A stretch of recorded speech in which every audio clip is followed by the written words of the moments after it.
오늘 본문 이전의 내용을 보면요, 예수님께서 십자가를 지시기 직전에 최후의 만찬을 하시는 장면이 기록되어 있습니다. 이 만찬 중에 특별히 우리가 잘 알다시피 세족식을 했어요. 예수님께서 제자들의 발을 씻겨 주심으로써 예수님이 어떠한 분인지 행동으로 보여주셨습니다. 끝까지 제자들을 사랑하는 그러한 모습을 보여주셨습니다. 그러나 한 가지 충격적인 말씀을 하셨는데요, 너희들 중에 나를 팔 자가 있다, 이러한 충격적인 이야기 또한 하셨습니다. 제자들의 마음이 이 이야기들을 들으면서 혼란스러웠습니다. 그리고 또 예수님이 이러한 말씀도 하셨죠. 내가 너희를 이제 떠날 것이다 라고 그렇게 이야기했습니다. 이것은 제자들의 바람과는 전혀 다른 이야기입니다.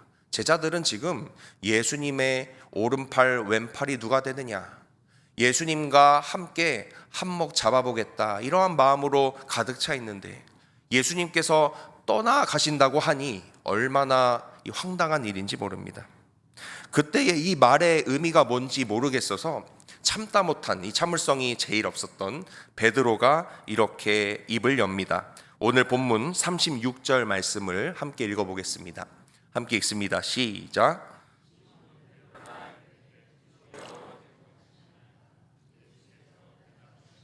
내가 가는 곳에 내가 지금은 따라올 수 없으나 후에는 따라오리라. 베드로가 묻습니다. 주님, 어디로 가십니까? 도대체 무슨 소리십니까?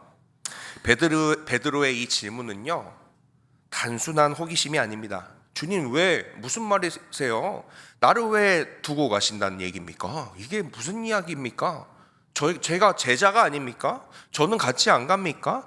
이러한 마음의 질문이 이 질문 안에 들어있는 것이죠.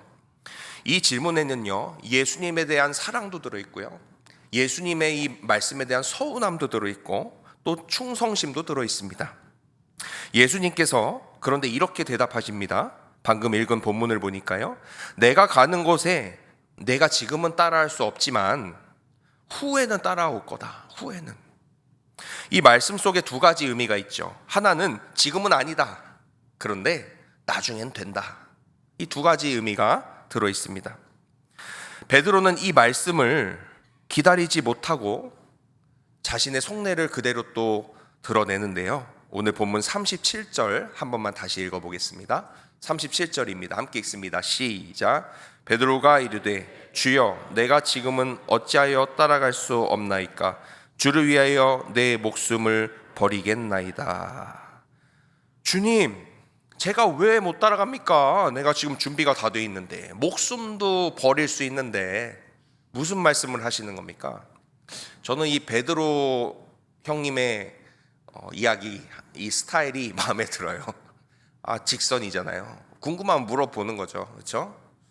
이렇게 물어봐요. 바로 그냥 궁금하니까 물어봅니다. 저도 이 보면서 속이 시원해요. 왜냐하면은 왜 이러한 일이 일어났는가? 베드로 때문에 사실 우리가 더 그래도 알 수 있어요. 베드로가 이런 질문을 던진 것이 성경에 기록되어 있기 때문에 우리가 베드로 형님 덕분에, 베드로 선배님 덕분에 더 많은 것을 알 수 있는 것 또한 사실입니다. 이 베드로의 고백은요, 거짓이 아니에요. 베드로는 정말 예수님을 사랑했던 겁니다. 목숨 버리겠다고 아주 자처를 하고 있어요. 끝까지 함께 하겠다고 결심을 하고 있습니다. 근데 문제는요, 예수님에 대한 사랑이 없는 것에 있지 않았어요. 문제는 자신의 믿음을 너무 맹신하고 있었다는 것에 있습니다. 너무 자신의 믿음이 올바르다고, 자신의 믿음이 강하다고 호언장담하고 있는 것이 문제였습니다. 사랑하는 성도 여러분, 저와 여러분의 모습도 마찬가지인 것 같습니다. 위기의 순간이 들이닥치기 전에는 나는 무너지지 않을 거야, 나는 예수님을 끝까지 따를 거야, 이렇게 생각하면서 삽니다.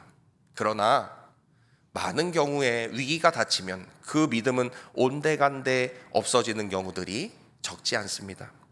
그래서 우리의 믿음은 물론 확신이 있어야 하지만 겸손해야 합니다. 자신의 믿음을 호언장담하면 안 됩니다. 왜냐하면 목숨 버리겠다고 자처했던 이 베드로도 결국 우리가 잘 알다시피 무너지는 것을 보게 되기 때문입니다. 저와 여러분이 겸손한 믿음으로 남은 생에 신앙생활 할 수 있기를 주님의 이름으로 축원합니다. 저도 후원장담은 하지 못하겠습니다. 그러나 주님의 은혜가 필요할 뿐입니다. 그때그때 하나님께서 주시는 은혜가 있을 때 우리가 고난 중에도 그 고난을 능히 이겨낼 수 있습니다. 예수님은 베드로의 이 고백을요, 칭찬 좀 해주시지 목숨 버리겠다는데, 여러분 따르는 제자가 있는데 내가 당신을 위해 목숨을 버리겠습니다 하면 어떠시겠어요? 좀 든든하지 않겠어요? 혹 말뿐이어도 얼마나 든든합니까? 좀 칭찬도 한번 해주실 법도 한데 예수님은 칭찬을 하지 않으시고 이렇게 말씀하십니다. 오늘 본문 마지막입니다. 38절 말씀 함께 읽어보겠습니다. 함께 읽습니다. 시작. 예수께서 대답하시되 내가 나를 위하여 네 목숨을 버리겠느냐? 내가 진실로 진실로 내게 이르노니 닭 울기 전에 내가 3번 나를 부인하리라. 아이고, 칭찬은커녕 아주 그냥 직언을 하십니다.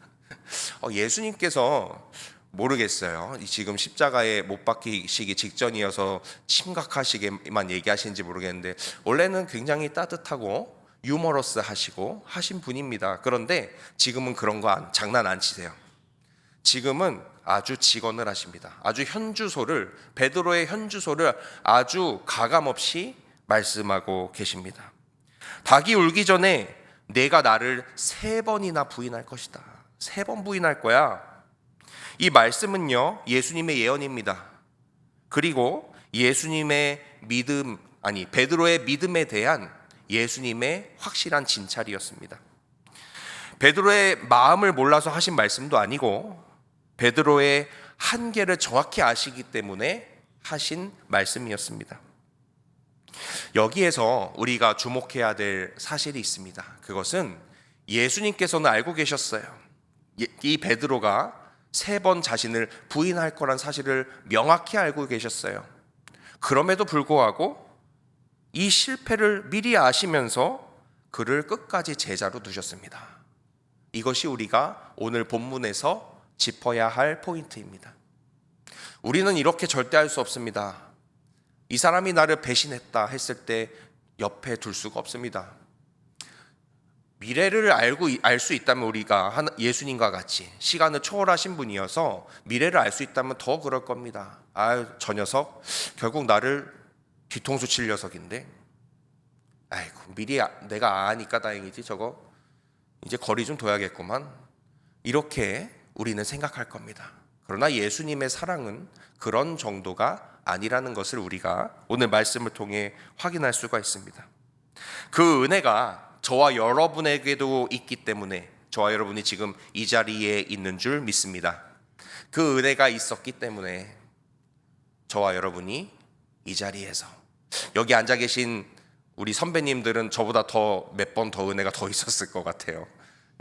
그런 은혜가 있으셨기 때문에 여기에 앉아 계신 거예요. 우리 하나님이 그런 분이기 때문입니다. 그 은혜가 앞으로도 우리 남은 생애에 계속되기를 주님의 이름으로 축원합니다. 우리는 그 은혜가 없으면 살 수 있는 사람들이 아닙니다. 우리의 공로가 하나도 없습니다. 우리가 누가 조금 더 잘나서 예수님께 더 잘 나아갈 수 있는 것도 아닙니다. 그냥 그 모든 여건마저 하나님의 은혜였을 뿐입니다. 참된 그리스도인은 넘어지지 않는 사람이 아닙니다.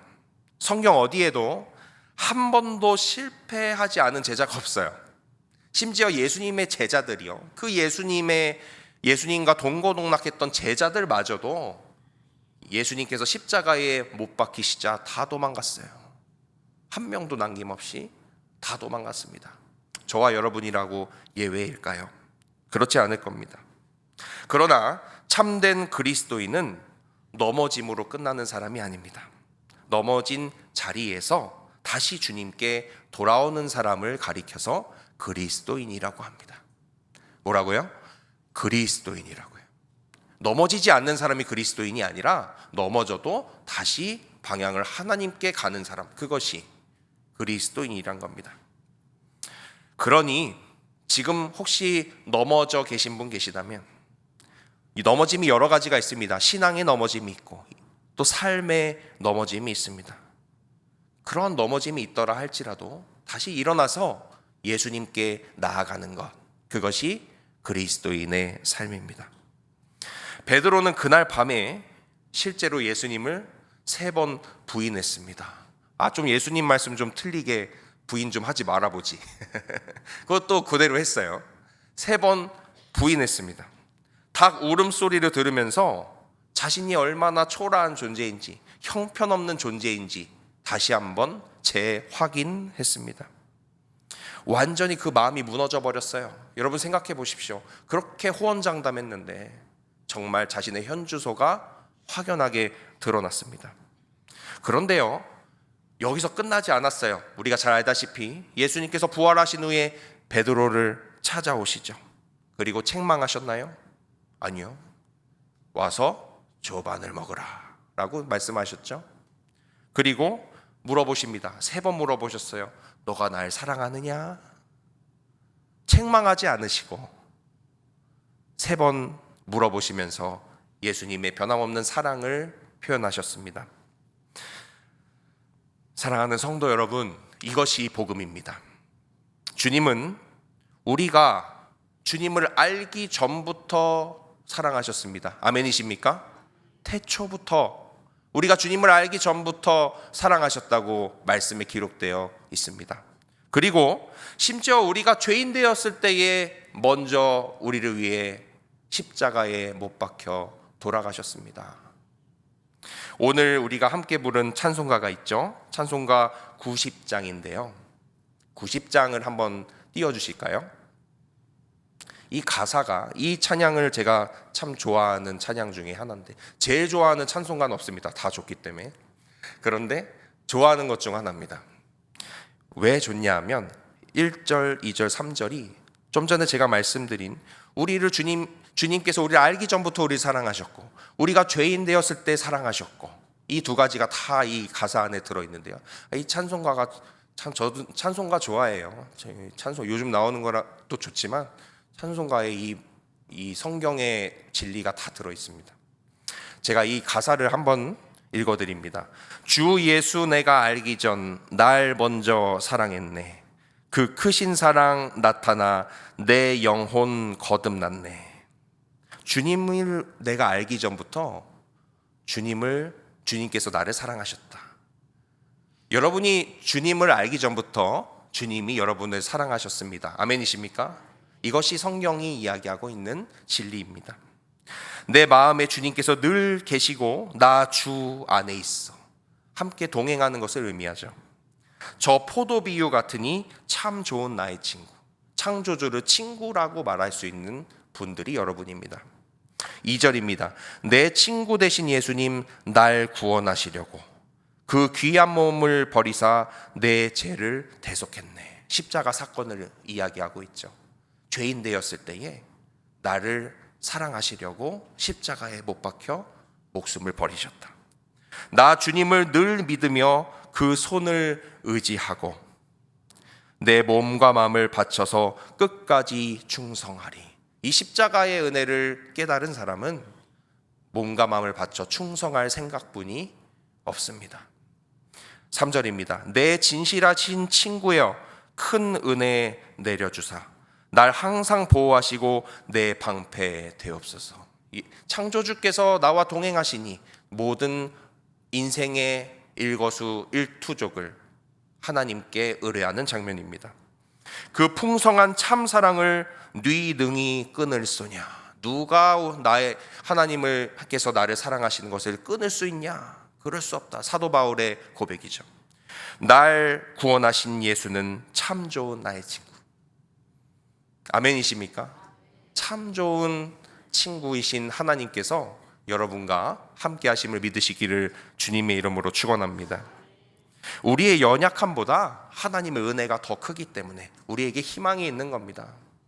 우리가 뭘 잘해야만 하나님께 나아갈 수 있다면 포기하시기 바랍니다. 불가능합니다. 그러나 하나님의 은혜가 있기 때문에. 그래서 마지막 때에 우리가 또 예수님 앞에 섰을 때에 성경이 말하고 있죠. 우리의 공로는 하나도 없습니다. 모두 예수님께서 하셨습니다. 이러한 고백을 우리가 하게 될 것입니다. 그래서 그리스도인의 인생은요, 넘어짐이 있어도 끝이 나는 것이 아닙니다. 오뚜기처럼 다시 일어날 수 있기 때문이죠. 오뚜기의 특징이 뭐죠? 넘어지는 것이 특징인가요? 아닙니다.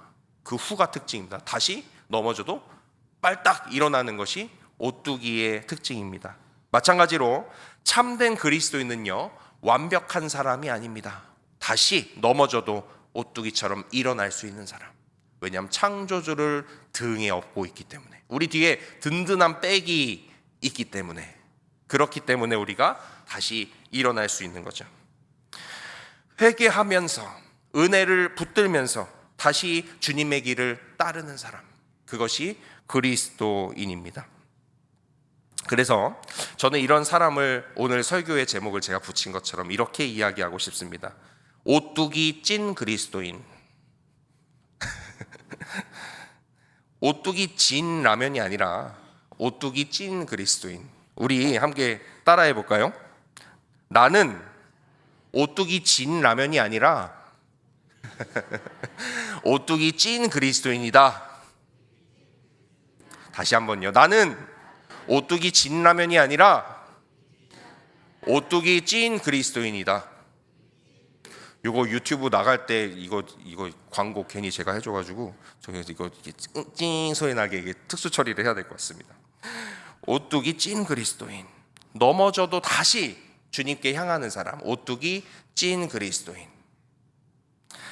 오늘 혹시 신앙이 무너지신 분 계시다면, 삶이 무너져 계신 분 계시다면 다시 오뚜기처럼 찐 그리스도인으로 일어나시기를 주님의 이름으로 축원합니다.